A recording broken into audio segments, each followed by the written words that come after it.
Israel ने Somaliland को मान्यता दे दी है और मान्यता देने के साथ ही साथ अब इजराइल और हुतीज के बीच एक नई जंग शुरू हो सकती है। दोस्तों, जैसा कि आपको मालूम है कि पिछले 2-2.5 साल से मैं लगातार मिडिल ईस्ट की अपडेट आपको दे रहा हूं। पिछले 1 महीने से मैंने थोड़ी अपडेट कम दी है क्योंकि ज़्यादा हलचल मिडिल ईस्ट में नहीं हो रही है, इसलिए ज़्यादा फालतू की बातें मिडिल ईस्ट की आप लोगों के सामने रखना मैं सही नहीं समझता हूं। जब कोई बड़ी खबरें आती हैं तो मैं आपको जरूर बताता हूं। गाजा की बात करें तो गाजा में हाल बेहाल है। फिलहाल इजरायली सेना की तरफ से साफ कह दिया गया है कि गाजा को पूरी तरह से खाली करके हम नहीं जाएंगे। सीज फायर अभी लागू है। छुटपुट झड़पें जो है वो लगातार हो रही हैं। ना ही अभी कोई सेना किसी देश की गाजा के अंदर तैनात हुई है और ना ही गाजा का पुनर्निर्माण शुरू हुआ है। फिलहाल एक नया प्लान बनाया है डोनाल्ड ट्रंप ने गाजा को लेकर।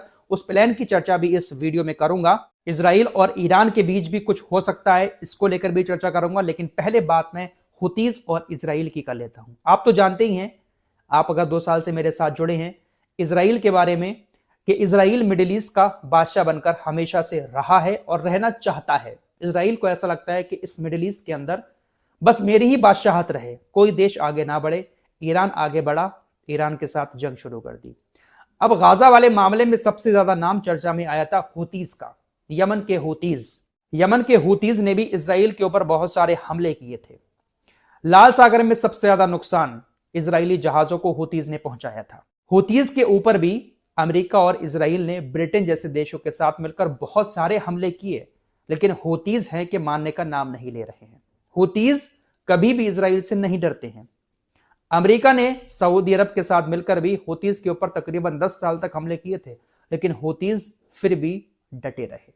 अब एक नई जंग की शुरुआत इसलिए हो सकती है क्योंकि लाल सागर के करीब जो सोमालीलैंड एक देश है उसको इजराइल ने मान्यता दे दी है।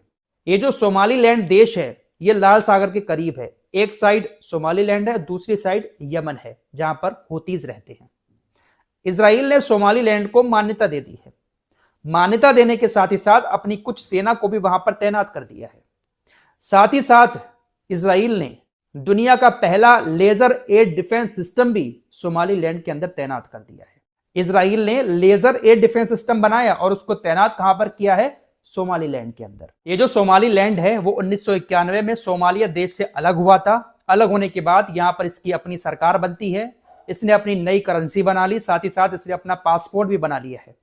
तो इसी सोमालिया देश को सबसे पहले इजराइल ने अब मान्यता दे दी है एक देश के तौर पर। आप लोग जानते ही हैं कि इजराइल कोई भी काम बिना फायदे के नहीं करता है। इजराइल ने सोमालीलैंड